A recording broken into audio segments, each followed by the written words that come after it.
right, so let's go ahead and get started. Welcome everyone to the Society of Thoracic Surgeons General Thoracic Surgery Database monthly webinar. Today is Tuesday, May 10th. It's today. What's today? No, today's Wednesday. Wednesday, May 10th. Oh my gosh, it's been a long couple of weeks, friends. So today is Wednesday, May 10th. So thanks everyone for joining. On the STS side, joining us today, I have myself and Carol Crone and Emily Conrad and Sydney Clinton. And from the core group, we have Ruth Raleigh and Katie Lothrop. So thanks, Katie and Ruth, and Emily, Sydney, Carol, thanks for joining today. Let's go ahead and cover the agenda real quick. I have a few STS updates, then I'm going to give an AQO update, and then I'm going to go over a research ask that we have from one of our surgeons. I'll cover that, and then I'm going to give a brief tour of the new STS website, and then I'll turn things over to Ruth for some education. And then, as always, we'll end things today with the Q&A. So if you do have questions, please put those into the Q&A. And again, please put your questions into the Q&A and not the chat. And also, we do have the raise hand function enabled. So if you would like to just ask your questions, just raise your hand. We'll unmute you. Just make sure that your microphone is enabled on your end. All right, so let's go ahead and get started. Support plan, of course, you guys are familiar with this. If you do have any questions regarding your reports, or you have questions regarding accessing the website, the STS website, the IQVIA website, any questions regarding logins, please reach out to us at stsdb_helpdesk@sts.org. If you have any questions regarding your contact updates, contracts, invoicing, or other general questions related to the database, reach out to us at stsdb@sts.org. And then clinical support, just reach out to us via our clinical support question form, the FAQ form. And I'm going to give a brief, like I said, a tour of the website. So I'll show you where all that information is located, the clinical question link on the new website. Spring 23 harvest, those analysis reports are now available. A communication was sent out to everyone on Tuesday, May the 5th. And just a reminder that that 23 harvest does include surgery dates of January 1, 2020 through December 31st of 2022. And again, those reports are now available out in the IQVIA platform. And if you have any questions regarding those reports, again, please reach out to us at stsdb_helpdesk@sts.org. Please don't email me directly. I'll have to send you back to the help desk, but if you could please just submit those questions via the help desk first. Then a ticket will be created, and then if the help desk is unable to answer that question directly, they'll either escalate your question to myself or over to IQVIA or the research center as needed to get a response for you. GTSD public reporting, as you're aware, the public reporting website currently reflects the fall 22 analysis results. The next data refresh is expected in late fall of this year and will include results from this just released spring 23 analysis. If you do have any questions related to public reporting, if you could reach out to Sydney at publicreporting@sts.org, and she will assist with any of your public reporting related questions. The May training manual and FAQ summary will be posted by the end of this week. We just released the new website yesterday, so I'll get the training manual over to marketing now here and get the new manual updated and posted by the end of this week. AQO update, as many of you have heard from our last call, AQO 2023 will be a virtual conference. If you're interested in helping to plan our GTSD session, if you could just please email me at ljones@sts.org. We'd love to have some new faces on our planning committee. We do have our planning sessions will be getting started, I believe, within the next week or so, right, Emily? I think our first planning session is coming up really soon. Yes, on Monday. It's on Monday, yes. So if you are interested in joining, again, we would like, if you're interested, would like to get some new faces on the planning committee. The commitment entails we'll have about 2 to 3 meetings, planning AQO, and just first steps are obviously setting the agenda. So if you are interested, we'd love to have you help. Please email me directly and I can work with Emily to see if we can get you invited to those calls. AQO 2023 is scheduled for September the 26th through the 29th, with our General Thoracic Day being held on Wednesday, September the 27th. So please be sure to mark your calendars accordingly. In regards to pricing for this year's AQO, I do have the pricing listed here. The registration fees, one day for a STS member is $200. One day non-member is $250. Multi-day member is $300, and non-member multi-day pricing is $400, and then multi-day industry vendors is $500. We also would like to put out a call for abstracts. The official details regarding abstracts will be coming soon. We plan to open these abstract submissions this month, looking to open mid to late May. So that should be coming down the pike here very soon. And the deadline we are looking at is mid to late June. I don't believe we had any general thoracic abstracts last year, Emily. Correct. Yeah, we would love some posters. It'd be awesome.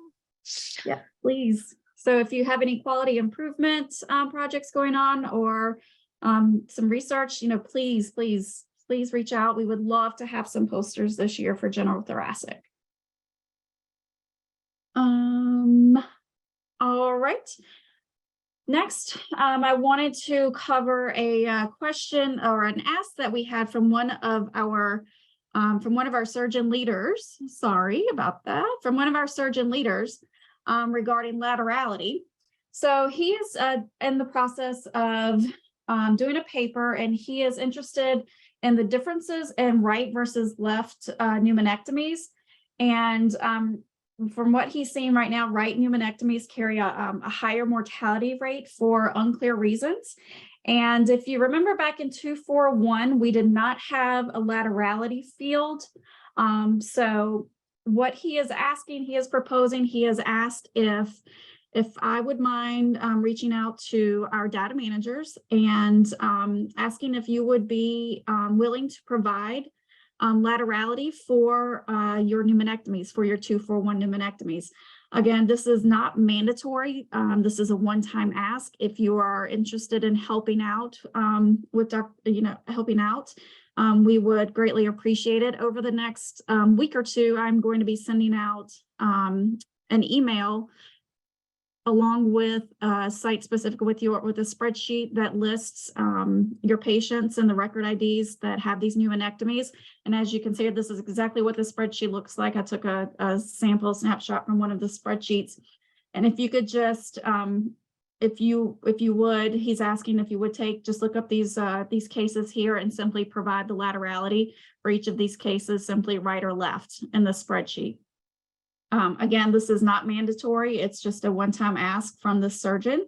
And if you would like to complete this for him, he would be greatly appreciated. And again, what we're asking is I'm going to send out a communication summarizing what we're needing and the purpose of this. And each site will have a site-specific spreadsheet attached to the communication. And if you are willing to assist, just again, look at these cases that are included in your spreadsheet and simply provide left or right in the laterality column. And then once you have completed that, all we're asking is that you just email that spreadsheet back to me directly. So again, he's just asking if you could look at these cases, provide the laterality from the op report or path report, email those results directly back to me.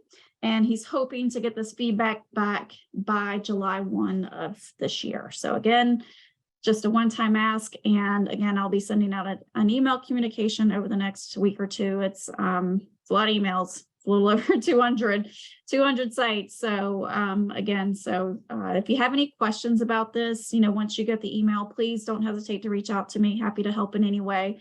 But again, this is just a mandatory, this is not mandatory, just a volunteer. So if you're willing to help him out, that would be greatly appreciated. And if your time doesn't allow, we understand. But again, I told him happy to pass this ask along, and he would be greatly appreciative. So again, if you have any questions, please feel free to reach out to me.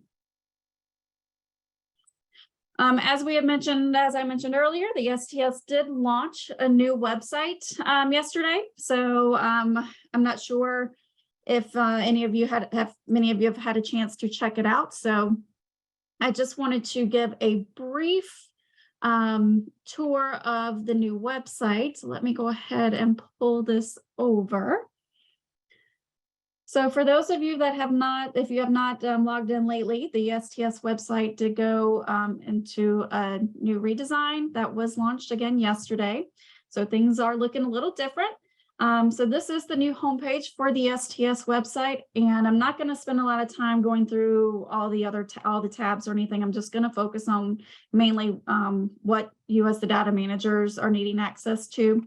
So from the new website, you can access the STS National Database page through a couple of different ways. You can use the Research and Data tab up here at the top, and you'll see once you hover over Research and Data, you'll see the drop down for registries, the STS National Database, or the link for data managers.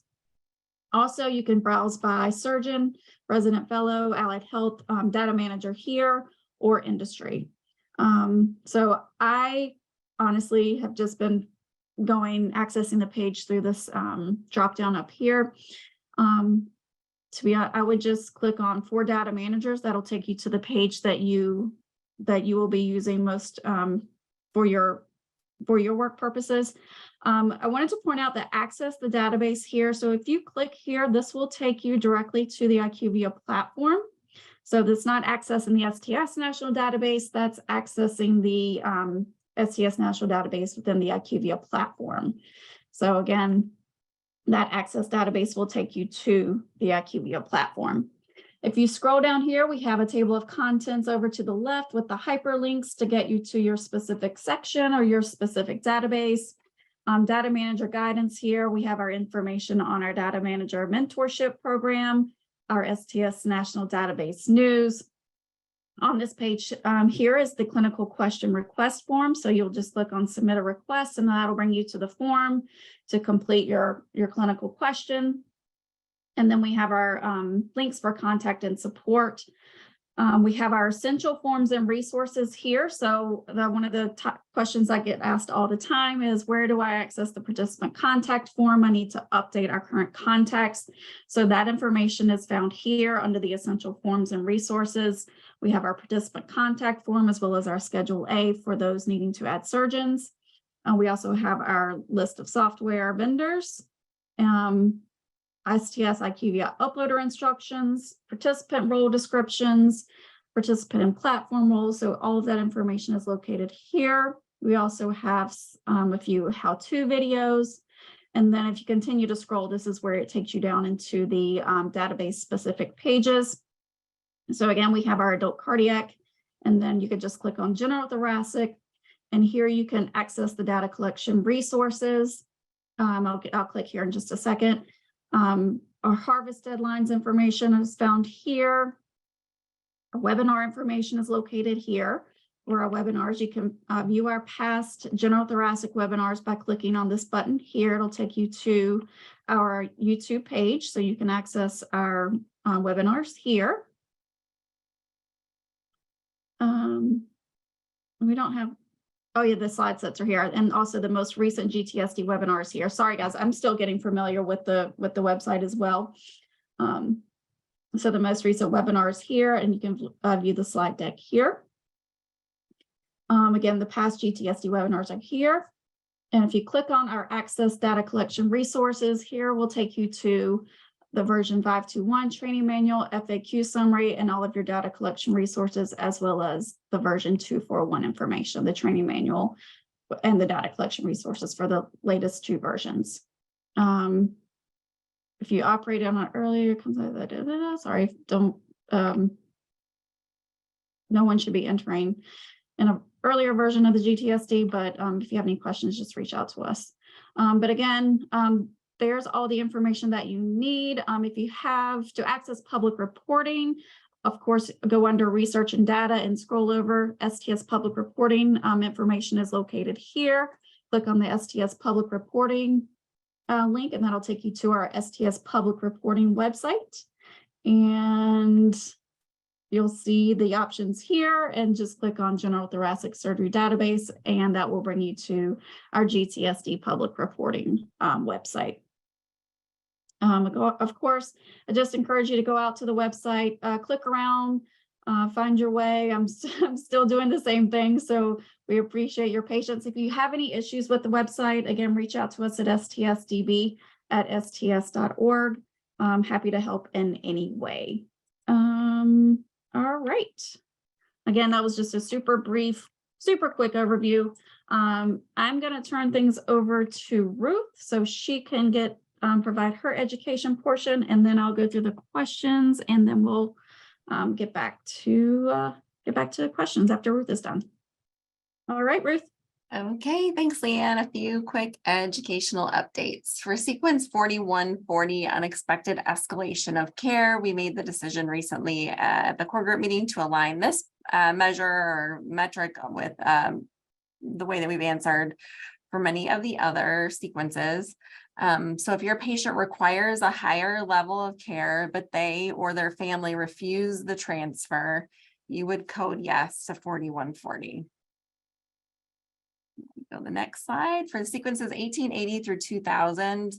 Oh, sorry, it says history of cancer. It's not really history of cancer. It's the lymph node sequences. So please don't include any EBIS sampled lymph nodes in sequence 1880 or any of the subsequent, there's too many S's, subsequent station specific sequences.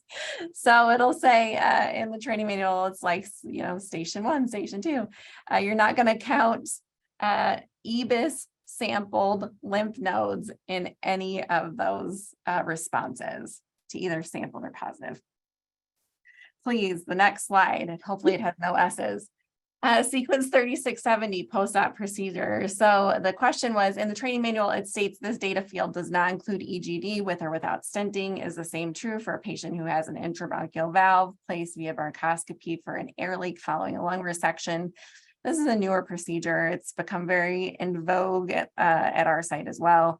For now, these are only captured in sequence 37, which is the bronchoscopy sequence. You would not also capture in sequence 3670, although this will be a topic of discussion for the next GTSD version upgrade.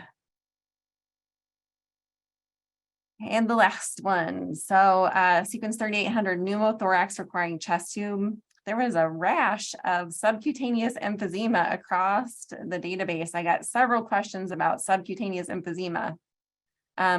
If your surgeon only creates a blowhole at the bedside, they don't take the patient back to the OR, there is no chest tube placed, you would not capture that procedure anywhere.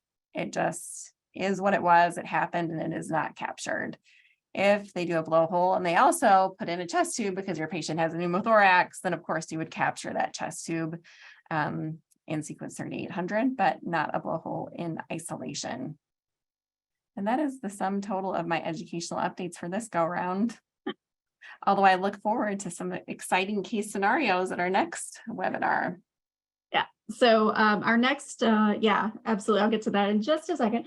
Here's my contact information again, if anyone needs to reach me. It's best to send me an email. And I know I do have some emails that are returned that I need to reply to. My inbox is flooded. I know Carol and I are both are drowning in emails right now. So I do appreciate your patience. And feel free to send me a follow-up email. Just if you'd like to bring it up to the top of my inbox, that's fine as well. Again, I don't mind one bit, but again, I do have several emails that are still outstanding that I need to reply to. Database operational questions, reach out to us here, and tech support for any analysis report related questions, email the help desk. As Ruth stated, our next user group call is scheduled for May 24th at 2:30 Central. I will be out of the office that day, but Ruth is going to handle that webinar. And as she just stated, she is going to have several case scenarios, and we do plan to send those out ahead of time before the call. So mark your calendars for the next user group call, May 24th. And Ruth's going to provide some excellent education and some case scenarios for that call. And then we'll also have our monthly webinar on June 14th at 1:30 Central. So mark your calendars. Again, that's all that we had for today. I do see we have some questions in the Q&A, so we'll go ahead and start tackling those. But again, please be sure to put your questions into the Q&A and not the chat. And let's go ahead and tackle some questions, Ruth. Looks like the first one's for me. I didn't get an email about the harvest reports this time. I'm wondering why. Also not getting communication about this meeting as I have in the past.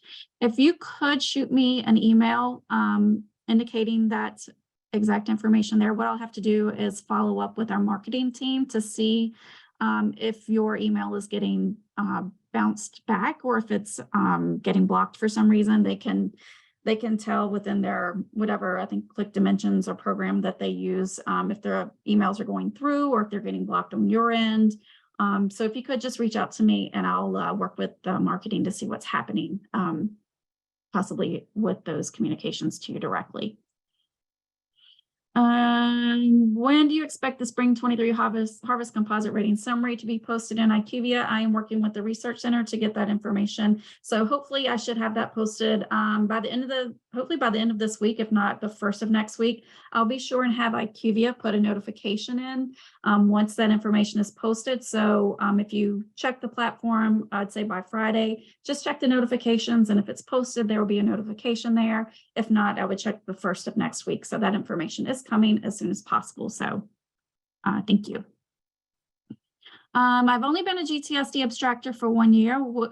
How much experience do you have to be on the planning committee? Actually, Brenda, we would love to have you. It would be nice to get perspective from a newer data manager on some information of what they would like to see at AQO. So our data at the AQO is, our data manager meeting. So with data managers of all types of experience, from new ones to seasoned data managers. So it would be great to have your perspective as a newer data manager on the planning committee. So we would welcome you, of course. Just feel free to email me at ljones@sts.org.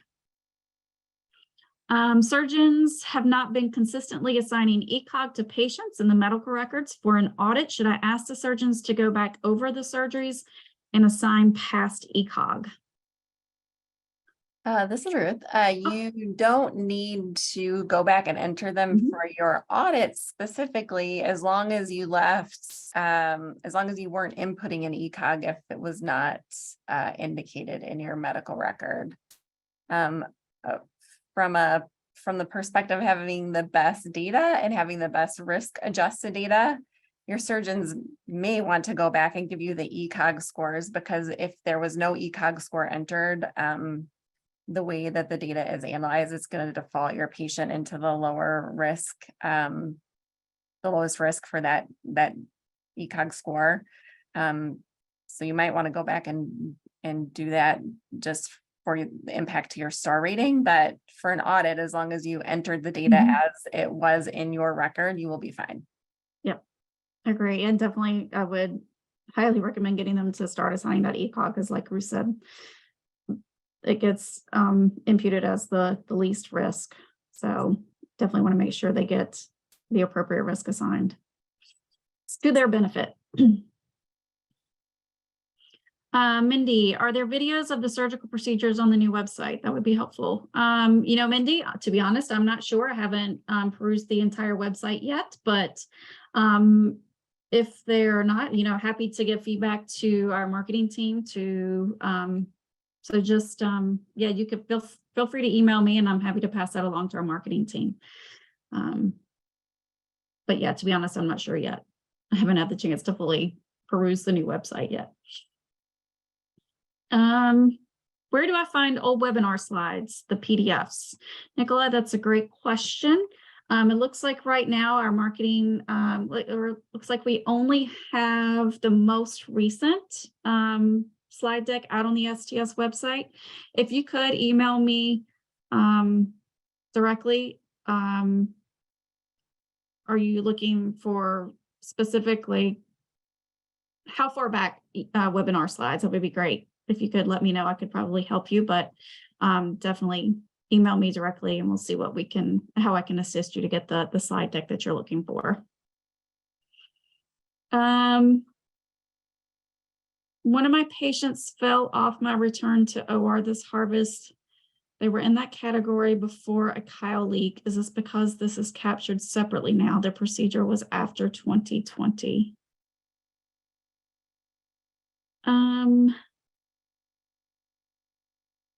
Mindy, if you could please email that question to the help desk, stsdb_helpdesk@sts.org.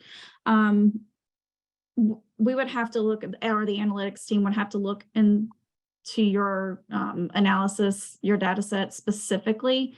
And if you know the patient that fell off, if you could please provide that patient ID, operation ID, or record ID, so they could specifically look at that case to see why it's no longer being included in your return to OR this harvest. When a mini laparotomy 6 centimeters is used during esophagectomy, how is that captured? Is it still considered a I can't say the word, Ruth. It's all right. If it started with an S, I wouldn't be able to say it either. It is considered open, so you'll code that as your open. So same with a mini thoracotomy, for example, they're considered the open procedures. Okay. I'm going to keep saying that word over in my head until I get it right. When is IQVIA going to add information on the 30-day follow-up sequence 3500? Mindy, I don't have any information on that off the top of my head. Have you submitted that as an enhancement request? If not, if you could please send that to stsdb_helpdesk@sts.org, because they track the requests for enhancements to the platform, and then we discuss them. I think we discuss them monthly between STS and IQVIA. So if you have not requested that, or if it's currently on a list, just let me know and I can follow up on when that specific information could possibly be added to the platform. Let's see, Ruth, this looks like a FAQ. Yeah, I'm going to summarize her question. So essentially, it looks like they did an esophagectomy for a patient that had gastric cancer, and they wanted to know whether they were required to enter the case. No, if it's gastric cancer, you are not obligated to enter the case, even though there was a resection of the esophagus. You have not met both criteria required for entry, which is esophageal cancer plus esophagectomy.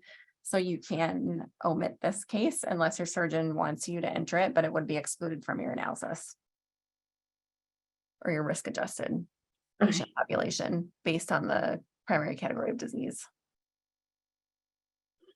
And if I misunderstood your text, shoot me an email and I will follow up with you. Let's see here. Are they going to give risk adjusted numbers for lung cancer resections? They're currently risk adjusted for resections. Hold on. I think it was for the pulmonary, like the total pulmonary resection. Not that I'm aware of, Mindy, at this time, but again, if you can shoot me an email, I don't think there's any plan to do the risk adjusted for all the pulmonary resections at this time. But if you can just shoot me an email, Mindy.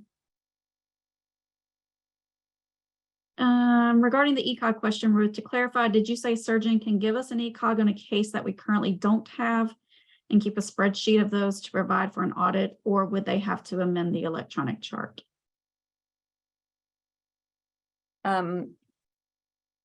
You can keep a log. That's fine.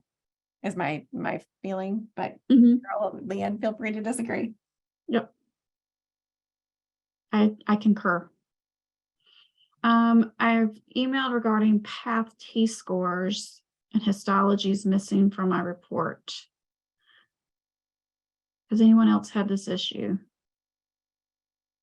Okay, so you've got a ticket STS 9397. Okay. I'll have to follow up with IQVIA on the status of that. I honestly don't know, but I will follow up with IQVIA on a status report for I'm just making a note, 9397. So I'll follow up with Melanie and get an update on that ticket.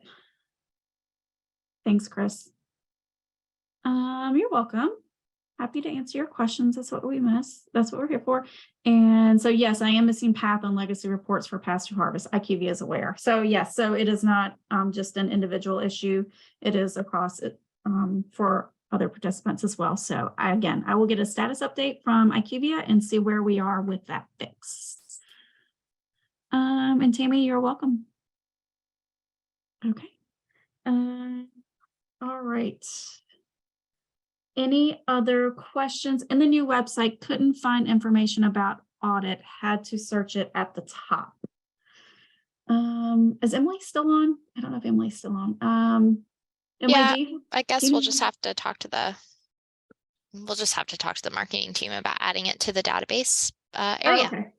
All right. Yeah, I didn't know if I missed it, but And yeah. the audit information has not been updated on the website for 2023, but we will be updating all of the instructions for 2023 probably within the month. So we're working through the audit poll and getting everything situated with our audit company CRS right now. So we'll be updating that shortly, and I'll check with the marketing team about adding it to the database section. Thanks, Emily. Yeah, and thank you for bringing that to our attention. When will we be notified if we will be audited?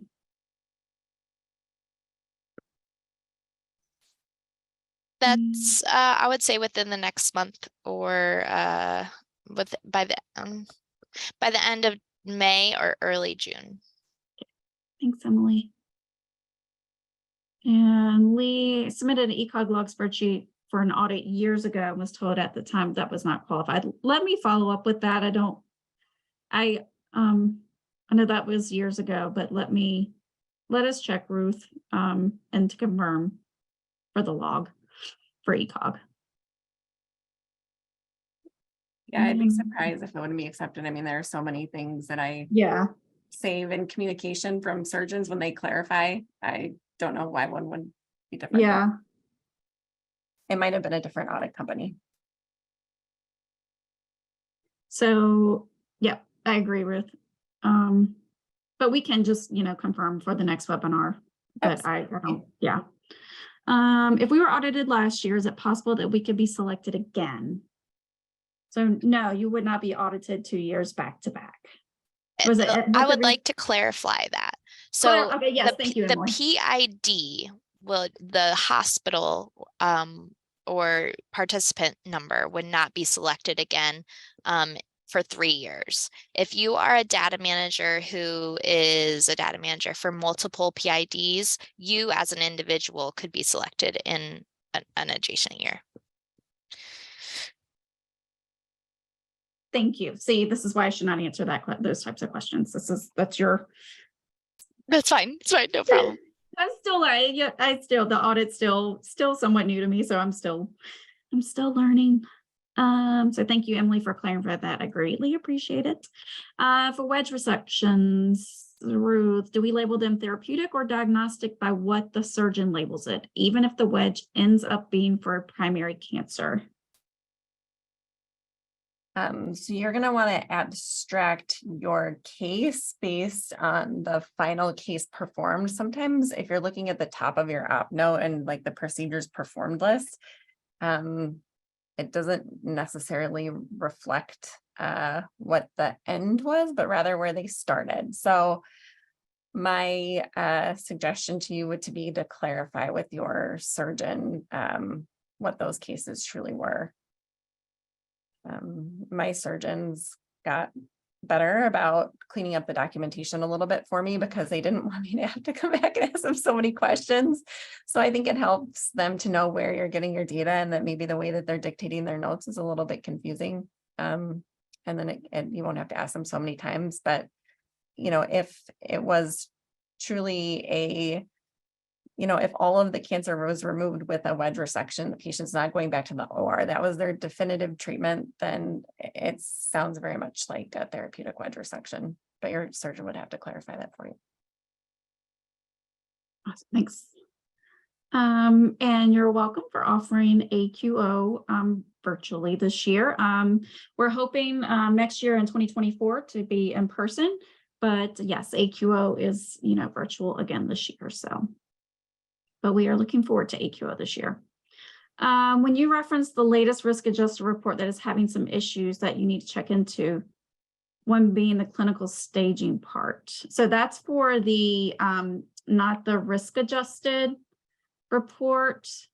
It's not the risk adjusted portion. It's referring to these legacy reports, the optional cases that participants that can submit. So it's just in these legacy, the legacy reports that we're referencing, not the risk adjusted, the lung cancer is often not these reports here. It's just in the legacy reports.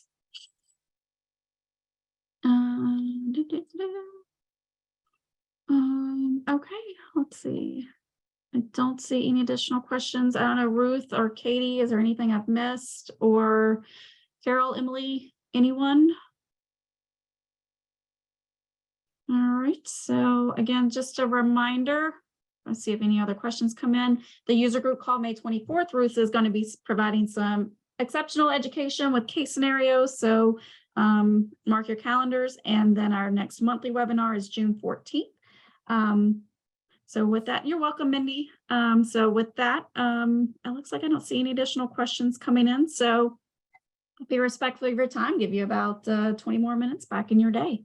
So thank you everyone for joining, and we'll see you on the 24th. Thanks everyone. Thanks Emily, Sydney. No problem. Good Katie, job. Ruth. I appreciate you Bye, guys. everybody. Thank you. Thanks everyone.